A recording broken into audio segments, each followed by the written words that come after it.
Hi, my name's Sam. I'm the head brewer here at Lawrence Beer Company, and today we're going to talk about Raspberry Edel, our fruited Berliner Weiss.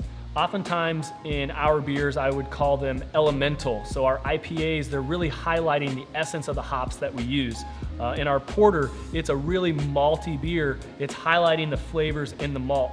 This beer is a combination. The flavors, what you're tasting, is a combination of both process and ingredients, and they all come together to create the final product. So instead of highlighting one specific beer ingredient, we're using and manipulating our process and our ingredients to create the final product. So with Edel, we'll start at the very beginning of our brewing process. We're gonna mill our grain, we're gonna mash our grain, we'll lauter our wort into our kettle, and we're gonna bring our wort or barley sugar water up to a boil, and then we're going to cool it down, and that's where we diverge from a normal brewing process.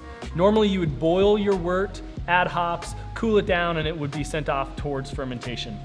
In this case, we're gonna pause our brewing process right in the middle of the boil. We're gonna cool it down to about 113 degrees and add a lactobacillus culture. That culture is going to consume some of the sugar in the wort and produce lactic acid.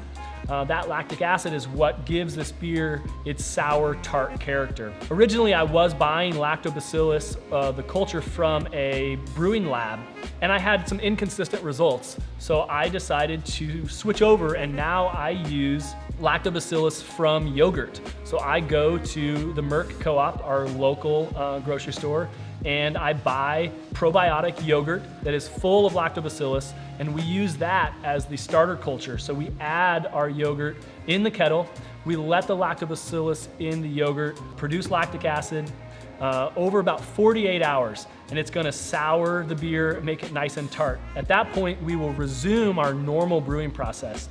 We will bring the wort back up to a boil. That sterilizes the wort. It kills all the lactobacillus bacteria. We add hops at that point, and then we cool the wort and send it to our fermenter just like we would with any other beer. It then meets our house yeast and ferments, creates alcohol, and we're left with a sour beer, but pale. And at that point is when we add our raspberries.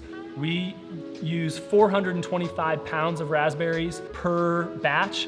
That's right at 1 pound per gallon, just under 0.9 pounds per gallon. And that's a lot of raspberries. What you're tasting is a really heavily fruited beer, a lot of fruit flavor. There's a lot of raspberries in this beer. So in this beer, you're not really tasting the hops, and you're not really tasting the yeast character. You're really tasting the tartness and the sourness from the lactic acid produced by our lactobacillus in the kettle, along with the raspberries that we add at the end of fermentation. So this beer is really instead of highlighting one ingredient, it's about manipulating process and combining the flavors from other ingredients to really create the final product.